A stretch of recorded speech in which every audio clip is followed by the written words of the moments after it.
Jeff, you ever forget anything? I am known to forget things from time to time, Ed. How about really important things? Birthdays? Even more important.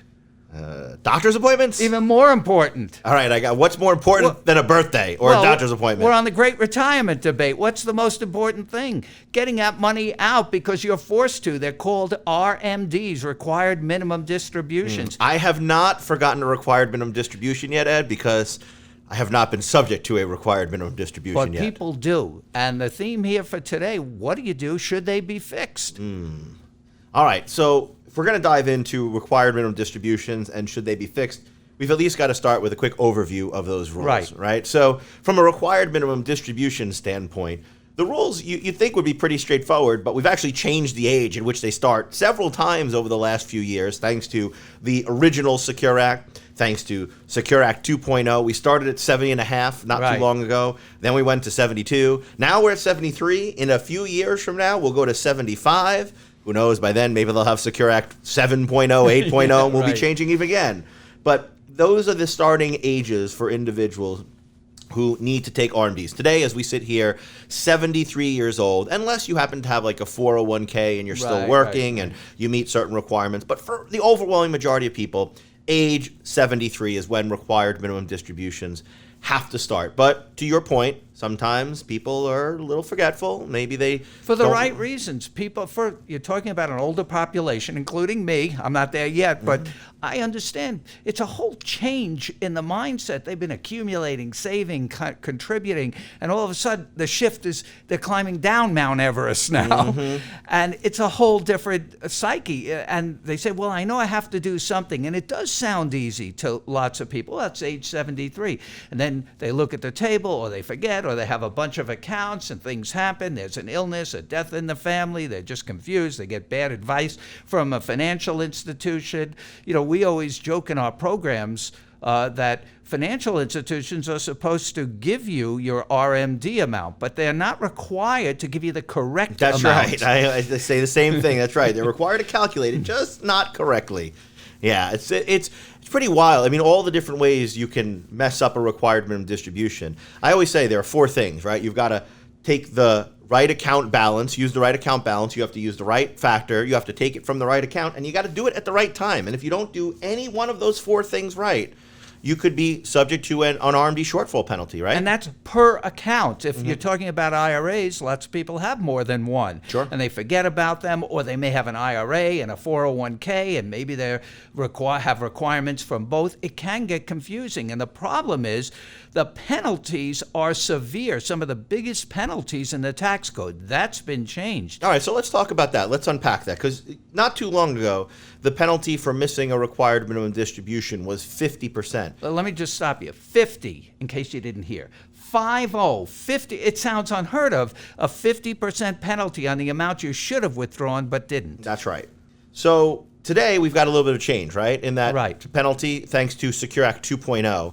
But that's only on new missed required minimum distributions, right? Yeah, we just had a case that told us the answer. You could still be subject to the 50% penalty for RMDs you didn't take before 2022. All right, so clearing this up, right, and making this very explicit for those listening, if you didn't take an RMD before 2022, right, then at that point, you'd be subject to a 50% penalty, and that penalty could still apply today for those missed previous RMDs. All right, so what's the new penalty for anybody who missed an RMD since then? Well, as you said, Secure 2.0 softened that, and they brought it all the way down to only a 25% penalty. Hey, not too bad. It's half of what 50 is. Oh, and it gets better. Wait, there's more. Oh, okay, all right. It goes down. You working for the IRS these days, Ed? Yeah, actually, the IRS is pretty good on this.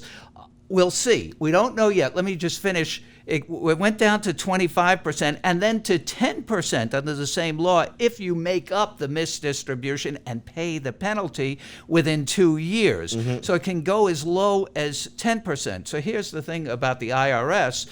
when it was 50%, I think, my own opinion, I don't know for sure, I don't have inside information at the IRS, but I gotta believe the powers to be at the IRS looked at that 50% penalty and said, this could be my mother. I mean, we can't assess this. This is outrageous. We can't take half of a person's RMD as a penalty. This is a horror show. So they rarely, if ever, assessed it. And when people asked for a waiver, they almost always got a waiver.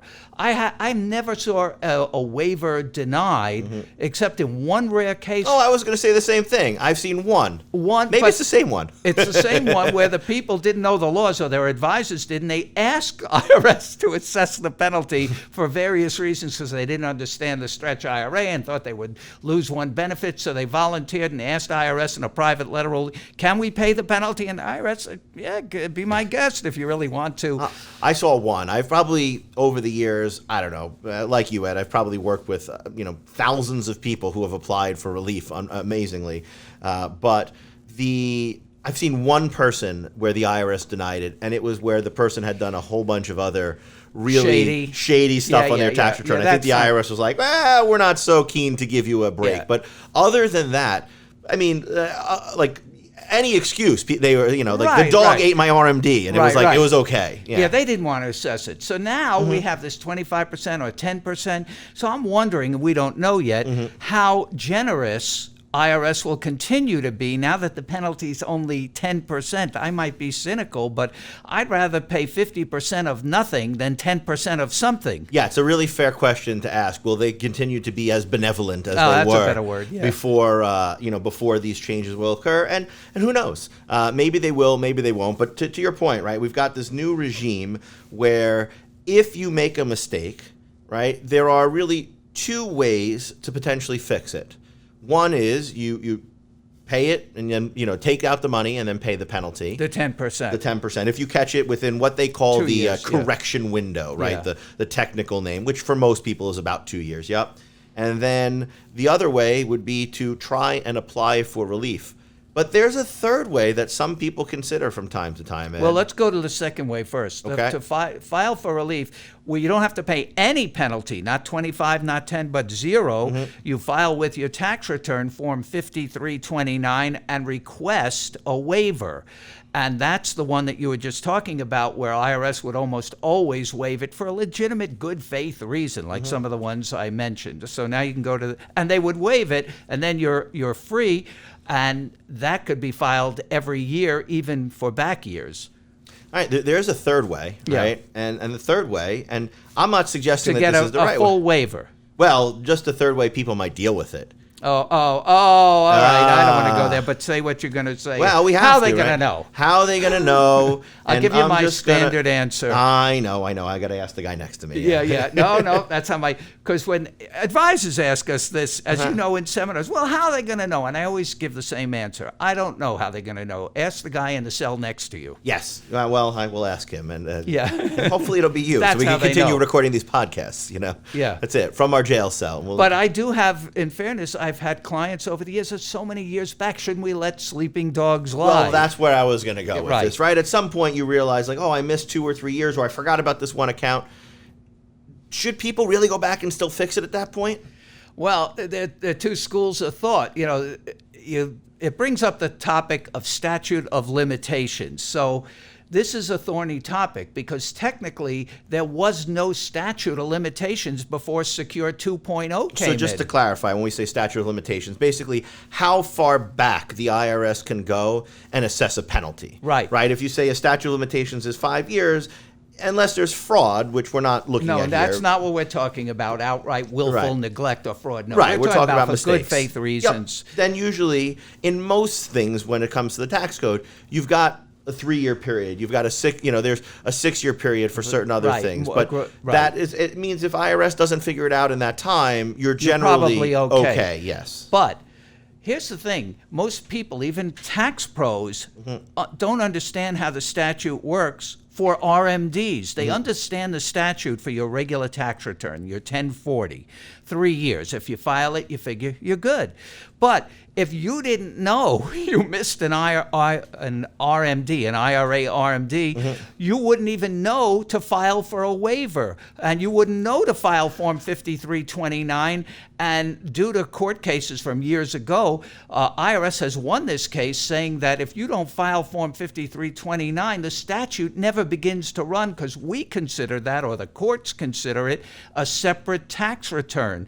So you could have people that have an open statute all the way back, and that could be pretty dangerous. Secure 2.0 fixed that problem somewhat by putting in a 3-year statute, which could also be a 6-year statute, depending on how you handle it and what you attach to your return. So the damage is somewhat limited going forward from 2022 or later. But the old years you're talking about are still open if you never filed a 5329. Asking for the waiver, because why would you if you didn't know you had a problem? That's right. All right. So effectively, you're in a situation now where we've got this break in time. We've got to look at the old pre-2022 RMDs, and we can look at the post RMDs. If it's a pre-2022 RMD, then we're looking at a scenario where there's still an unlimited amount of time that the IRS can generally go back and assess what was at that time and continues to be for those RMDs a 50% penalty. Right. Going forward, 2 new benefits to taxpayers. 1, the lower 25% penalty, where if it's fixed timely, it drops even further to 10. And 2, if you don't even do that, after 3 years for most people, that penalty can't be enforced by the IRS. Is that right? Well, it may turn out, because of the quirk and the way the law is written, it may turn out to be a 6-year statute of limitations, which means you'd have to take the back missed RMDs for the 6 years to get the 10% item. So let me ask you a question, Ed. In practice, not you, because you do things the right way, but, you know, Mary Smith, John Smith, CPA on the corner, client comes to them. What are they telling their client? They're probably telling him, look, let sleeping dogs lie. It was so many years ago. But as a professional, you have to say, well, that's out there. You know, you got that cloud hanging over your head. And I might tell people, you know, it's not the worst thing in the world to go back, clean it up, get peace of mind, because this money has to come out anyway. And you have low tax rates now. Maybe get it out, and because it's going to come out anyway. And this way you could sleep at night and you never have a problem. Yeah, I mean, the focus of today's discussion, the ultimate question was, should you fix a missed RMD? And in my answer, especially if we're talking about any of those old RMDs, the answer almost always should be yes, because otherwise you never know that you're home free. There's an indefinite period of time where IRS can come back, and people might even think, well, when I'm dead, it will be, you know, the problem will go away. That's not true. There's something called transferee liability, which means your heirs, you know, if there's money distributed from your estate, your heirs or your executor, your trustee could end up having to pay those taxes on your behalf. And that oftentimes could be your child or some other loved one in your household. Yeah, that's a gray area. I don't know that that's ever been assessed, because especially now, I wonder if they would even bother, because the beneficiaries are going to empty the account in 10 years anyway. One only knows, right? But to me, if you can go back, and as we have said, the IRS has historically been pretty lenient, right? There's a really good chance that your old RMDs, if you give them any sort of reasonable excuse, they're going to waive them. Why not just do it and be done and eliminate any of the risk altogether? And going forward, fix it. The worst case scenario is you pay a 10% penalty if you do it in a timely manner, and you could still ask for the IRS relief after that. For a complete waiver. That's right. For a complete waiver. And it's not a bad deal to go out, file the 5329. Just a warning. Before they will waive it, you must first take the backup, the missed distributions, the shortfall. Whatever you were short, you have to say you already made that up to get the complete waiver, because on the penalty waiver request form, Form 5329, you have to say something like whatever the good reason was, a death in the family, sickness, or whatever. I'm confused about the rules, advisor mistake, but I've already made up the missed distribution. I'm asking for a waiver. So you have to first take the misdistribution to show good faith, and then they will generally waive it. And I think that's going to be, my own personal opinion, the way IRS will handle it going forward, because nobody wants to upset a lot of seniors who vote. Yeah, I agree. And it really doesn't have a good look, right? Like great grandma and great grandpa who are like, oh, where am I supposed to do it? And they finally fixed the account. Yeah. It's like, we're still going to hit this penalty. So look, at the end of the day, I think you fix it, as we both said. To sum up what you were talking about, this way of fixing it is really, I always think about a 3-step process. Step 1 is take whatever back distributions you missed. If you missed multiple years, I like to have the custodian distribute it each year separately so I can show IRS those checks for each year separately from the custodian. You know, if I missed a 2021 RMD and a 2022 RMD, I want a check for each of those years separately as opposed to one cumulative amount. But take those back distributions. That's step 1. Step 2, file Form 5329. And technically, if you missed multiple years of distributions, you're supposed to file Form 5329 for each of those years. And then 3, well, same way when you're a kid, right? You did something wrong and you wanted to get out of trouble. You got to promise not to do it again. So you got to send the IRS a little love note with Form 5329 explaining what happened and then saying, you know, going forward, we're going to make sure we follow the rules. And if you do that, pretty good chance you get the RMD waived. But here's the advice going forward.